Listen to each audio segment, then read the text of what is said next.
You are watching the World 24/7 on the NDTV network. I'm Parmeshwar Bawa. Well, history was made in Manhattan as the first criminal trial with a former or current US president as the defendant kicked off. Meanwhile, China's economy is expected to have slowed in the first quarter as a protracted property downturn and weak private sector confidence weigh on demand. We have all these details lined up for you. Here are the headlines we're tracking at the moment. Donald Trump's unprecedented criminal trial has begun with half of a group of potential jurors ruled out within minutes on impartiality grounds. Israel's war cabinet has met to discuss its response to Iran's unprecedented drone and missile attack. Its allies have strongly condemned Iran's actions, but urged Mr. Netanyahu's government to show restraint. Several people were injured in a stabbing incident in Sydney. A bishop was among the several people stabbed in this attack. The police say the Sydney knife attack is a terrorist act and a 15-year-old boy has been arrested. Along coastlines from Australia to Kenya to Mexico, many of the world's colourful coral reefs have turned a ghostly white in what scientists said amounted to the fourth global bleaching event in the last 3 decades.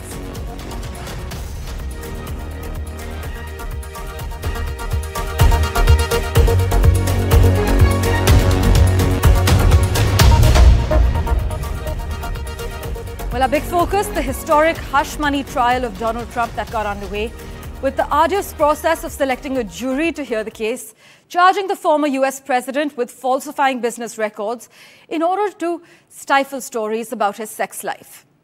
9 potential jurors in Donald Trump's hush money trial cleared an initial round of vetting as the first ever criminal trial of a former US president kicked off in a Manhattan courtroom.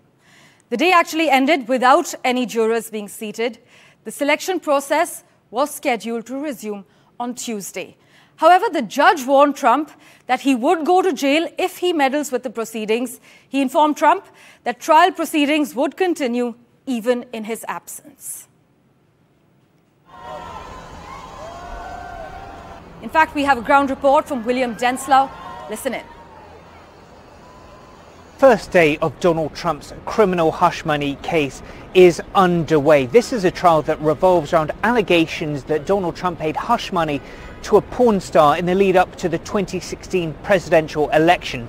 Donald Trump has pleaded not guilty to the 34 criminal counts he faces. He says that this is a case of essentially a weaponized justice system, all in an effort to hurt his chances of winning the presidency come November's election. Legal proceedings started here in Lower Manhattan with a few legal issues that needed to be ironed out. And one key issue went against Donald Trump and his legal team. They wanted to see Judge Juan Merchan step aside. They are furious about the gag order placed on the former president. Donald Trump saying it is unconstitutional, but Judge Merchan says he will not be recusing himself. In a win for prosecutors as well, Karen McDougal, who claims to have had an affair with Donald Trump, will be allowed to testify. But in a win for Donald Trump and his legal team, an Access Hollywood tape in which Donald Trump could be heard saying he can grab women by the genitalia, that will not be allowed to be played in court. However, prosecutors can at least make reference to it. Jury selection is now underway in what is expected to be an incredibly fraught process to find 12 jurors deemed to not have strong opinions of the former president, either in favour or against him. For a quick sense of how difficult that will be, of the first 96 people called upon as potential jurors, over half of them put their hands up when asked the question if they had strong opinions of the former president, whether they could be impartial. Because more than half of them put their hands up, all those that did were automatically relegated from being possible jurors. Jury selection in of itself is a process expected to last up to 2 weeks. The trial in its entirety could last up to 2 months. Well, the former US president is sticking with a strategy that amounts to attack and delay, it seems. Outside the court, though, Mr. Trump said the trial was nonsense and an assault on America, and I'm quoting him here. For a credible perspective from the ground, let's go across to the former US Assistant Secretary of Commerce, Raymond Vickery, who joins us live on NDTV at the moment. Thank you so much, sir, for joining us on NDTV. He's also a senior associate at the Center for Strategic and International Studies. Sir, isn't the dismissals of dozens or jurors an indication of how challenging it could be to find a group of 12 impartial jurors for a case that's considered a high-profile sex scandal that also involves a former U.S. president running once again for the White House?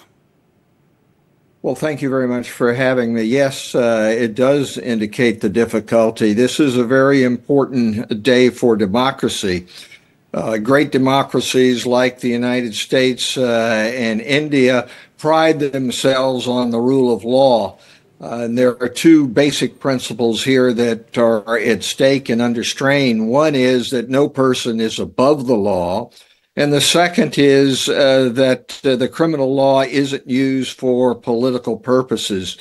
Now, what has happened, of course, is that the former president is claiming that, one, he's above the law, and two, that this is being done for political purposes. And, of course, it's really not. It's the district attorney for Manhattan, which has nothing to do with the federal government, has nothing to do with the president at all.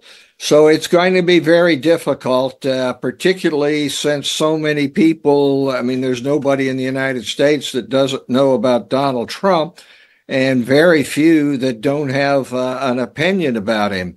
So it's not surprising that if you get 100 people as potential jurors, half of them are going to say, well, I've already made up my mind about Donald Trump. So this will take some time, probably the full 2 weeks to seat a jury, and then we'll see what happens.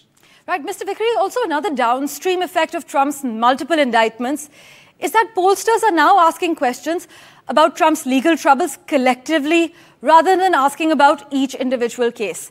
What is the ground reality? Well, I think the ground reality is which has been stated by Trump when he was running the first time, and that is that for his supporters, he could shoot someone on Fifth Avenue in New York and he wouldn't lose any support. So that group of Trump supporters is a ground reality, and they're going to stay with him regardless. The ground reality beyond that is that the people who will decide the election this year are very few uncommitted, and they will be influenced by what comes out at trial. At this point, many of those people are not focused on a particular trial. As you know, this is the first of 4 different trials which he can be subject to. And actually, this one is the one which is probably the least important from a constitutional point of view. The others have to do with interference of the election and the documents. But people, I don't think, who are in this group of persuadables have not yet focused on that, and I think they will look at what happens. And if you can get 12 people, which is going to be very difficult to do, it'll make a difference. Right. Some people are also debating whether Manhattan's District Attorney Alvin Bragg, a Democrat, should have been brought on the case and whether it's strong enough. But there are very valid concerns at the same time that this is about an effort to defraud the American voters back in 2016 and also to keep them from learning material information that could or would have affected their vote. Well, there's no question about it. Of course, the fact that the prosecutor is a Democrat is not really dispositive of anything. Because it's completely separate from what happens with the administration for the full United States, the federal administration, and it is customary to have an elected prosecutor, and in New York, elections are usually won by Democrats. That doesn't mean that you can't do anything that has to do with a Republican. And the real question here, of course, is why did Trump do this? And the prosecutor's view is, and I think it's pretty strong if you look at the Stormy Daniels tape, if you look at what was happening at the time, that Trump wanted to keep this from the American public so he could win the election. And you can't do that, particularly with corporate funds, which then you say are for legal fees, when it's really going to hush money to keep someone quiet so the American voters won't know the full story. Right. In fact, the ongoing war and the conflict in the Middle East has also clearly shaken up U.S. politics in different ways. We were reading that younger Americans and Arab Americans so opposed the White House's support for Israel that Joe Biden could even lose a state because of it in the election.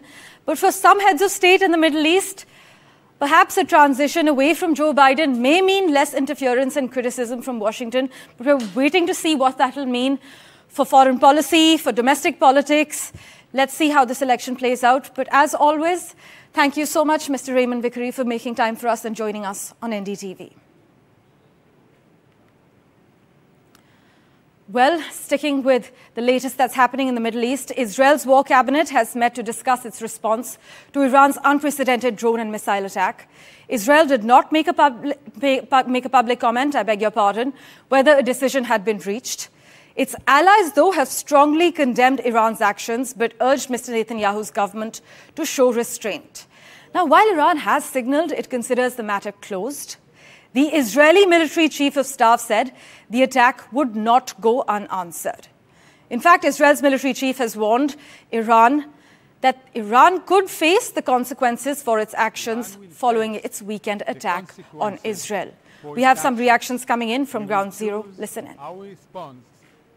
כשאנחנו מסתכלים קדימה, אנחנו שוקלים את צעדינו, והשיגור הזה של כל כך הרבה טילים, טילי שיוט, כטב"מים לשטח מדינת ישראל, יענה בתגובה.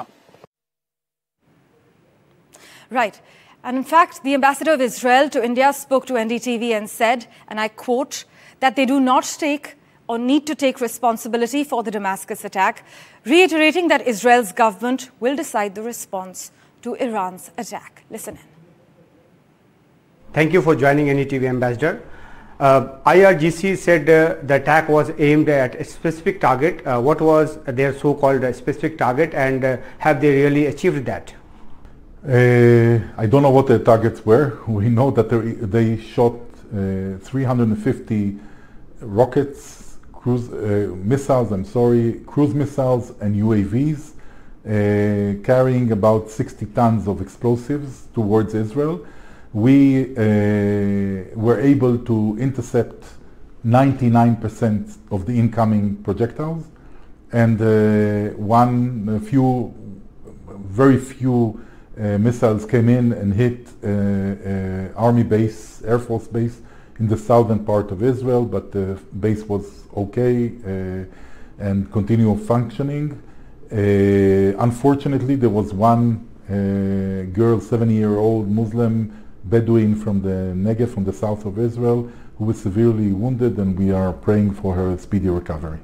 Iran has said that it has completed its counterattack and operation is over now. But if Israel attacks again, it will retaliate in a big way. Following the attack, Israeli PM Benjamin Netanyahu vowed that together we will win. So what he is trying to say? So we have to see the perspective of time. What happened is, for years, Iran is fighting Israel by proxy. It didn't start now, and this firing directly from Iran to Israel is a further newest escalation for the first time ever. It cannot remain unanswered. We were lucky to prevent huge effect and damage that they hoped to cause, because they did it, they thought well the shooting at Israel, because they shot 3 different tools, and within the rockets even surface to surface different kinds, and timed it to challenge together the Israeli defense systems. That if the Iranians now think that they have a free card in engaging Israel every time or threatening Israel, we have to make clear to them that this is unacceptable and our abilities to retaliate are reasonable. You people are going to attack Iran in a big manner? I don't know. We will leave. I think it will be in a way proportional to the way we see the Iranian attack, but we will leave how, when, where to the people who decide in Israel. Iranians can be waiting now and expecting our reaction. It will come when we see fit. US is maintaining its position that it will keep supporting Israel, but at the same time it is also advising Israel not to go for any offensive against Iran. US has also said it will not take a part in any counter-offensive against Iran. Would Israel follow US advice or would act on its own? What Biden says is US will not be part of a retaliation to Iran.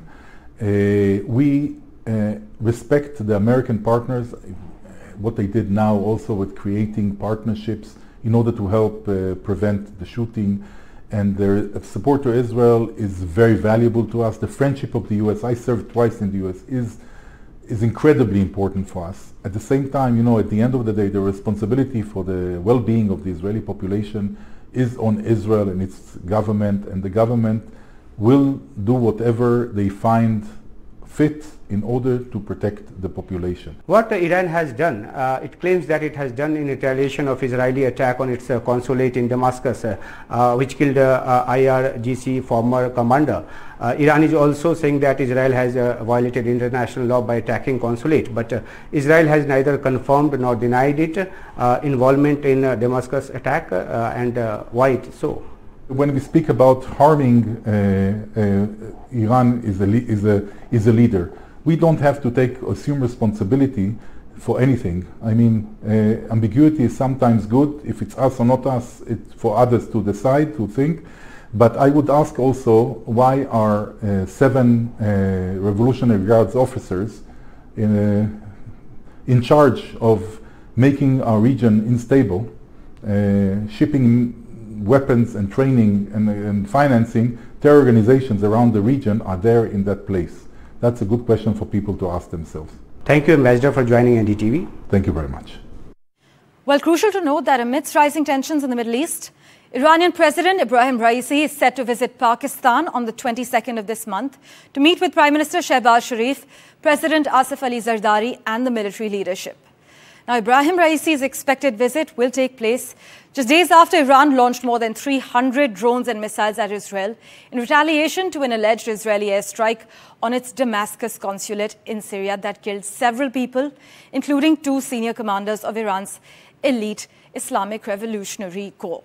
The visit, official authorities claim, is part of an ongoing effort by Pakistan and Iran to improve their cooperation, which received a temporary setback earlier this year.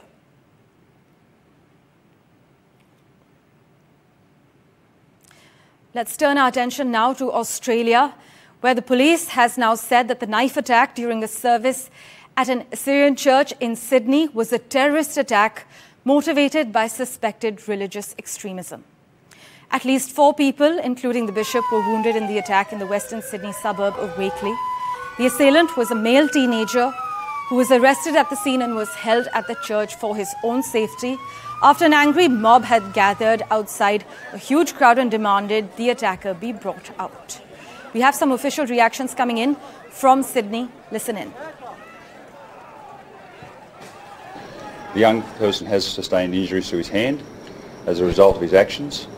The parishioners did a fantastic job subduing him after he stabbed the 2 clergy members.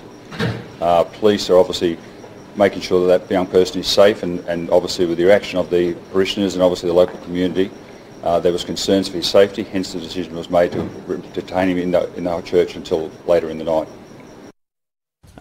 Last night, a 16-year-old who has been apprehended was accused of stabbing a bishop at Christ the Good Shepherd Church in Wakeley.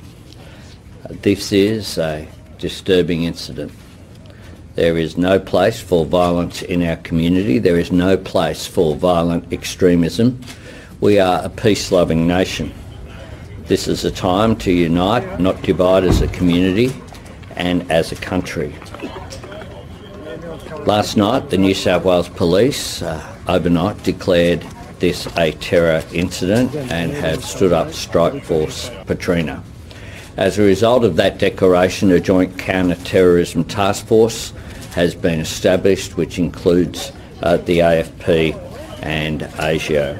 And this morning we have had a meeting of the National Security Committee to receive formal briefings following informal briefings that occurred earlier this morning. Well, you've just heard from the police as well as the Australian Prime Minister. For a quick comment on the matter, we have Jai Bhardwaj joining us live from Melbourne at the moment. Thank you so much, Mr. Bhardwaj, for joining us on NDTV. It's the second stabbing in Sydney in 3 days. It's quite concerning. Religious extremism seems to be on the rise, and the police is now saying it's a terrorist attack. That's true. This is an unfortunate incident which has happened in Sydney last night. And now it has come to our understanding that police is treating it as a terrorist attack, and they have put significant resources behind investigating what transpired to this young man to be radicalized and get his acts in a Waverley church the way he has.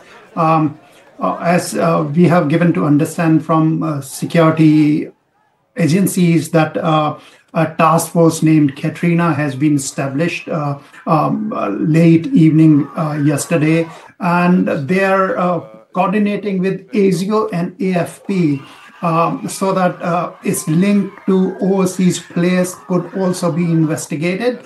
That's the purpose. As in the morning, the short briefing told us that there is some connection of this from Middle East, as the target was Assyrian Orthodox Church. It has very significance in terms of when the Middle Eastern communities sit where they do sit in Western Sydney. So another thing is that the people who are victim right now, the church community, they are also urged by religious leaders and the politicians as high as Premier of New South Wales that please do not indulge in any tit-for-tat violence after this incident. Otherwise, you will face full force of law. That is what Premier said after several police officers were injured in a kind of riot-like situation last night in front of the church, where several, almost 10 to 15 police vehicles were damaged, and 3 police officers have to be taken to the hospital. They are saying that if police is indulged in these kind of incident, then investigation will be hampered. Thank you so much, Mr. Bhardwaj, as always, for joining us with the latest update on what's happening in Sydney. Well, let's turn our attention now to the China watch. Well, the German Chancellor, Olaf Scholz, has called for fair competition in trade relations with China, while warning about dumping and overproduction as he spoke to students in Shanghai. We had covered he's touched down in China for 3 days. Mr. Scholz is visiting China against the background of looming EU tariffs on Chinese-made electric vehicles and other trade-related tensions as well. The two countries are also split over how to handle Russia's invasion of Ukraine. The European Union, meanwhile, is mulling tariffs to protect its producers against cheaper Chinese electrical vehicle imports, which some fear will flood the European market. In fact, Olaf Scholz is set to meet the Chinese President Xi Jinping in Beijing before returning to Berlin. But why exactly is this visit significant? Well, many experts argue for good reason that Olaf Scholz needs China. With the next national election just over a year away, the leader of Europe's sputtering economy engine is running out of time to conjure a miracle and reverse his government's standing with the German population as it is now. Scholz's 3-day visit to the Middle Kingdom, which began on Saturday, will be both his longest and most important foreign trip since he assumed office in late 2021.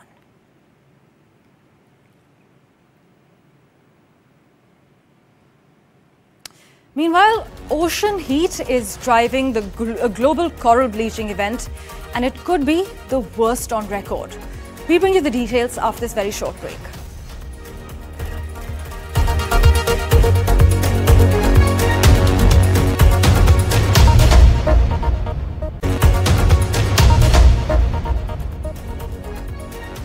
Welcome back. Well, China's economy grew 5.3% in the first quarter compared to a year ago, faster than the 4.6% growth expected by economists. Data released just a few moments ago by China's National Bureau of Statistics showed that the GDP in the January to March period was higher compared to the 5.2% seen in the fourth quarter of 2023.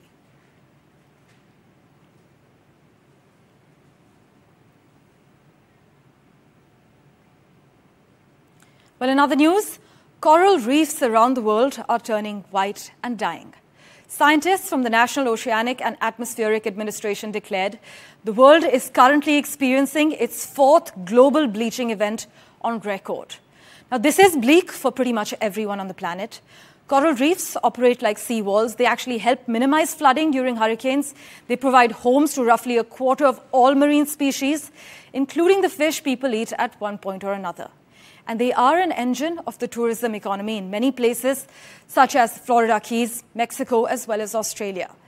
Since early last year, scientists have confirmed mass bleaching in the Atlantic, Pacific, and Indian Oceans, including along the coastlines of Florida, the Caribbean, and the Great Barrier Reef. Globally, coral reefs have declined by half since the 1950s, and this is largely due to climate change. Indeed, the leading scientific authority on climate change suggests that if the world warms by 1.5 degrees Celsius relative to pre-industrial times, coral reefs could decline by 70 to 90%, and we're basically, much to our dismay, already there.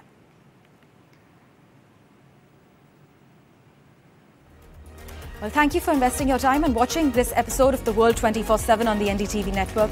We'll keep tracking the latest updates for you. Do stay tuned.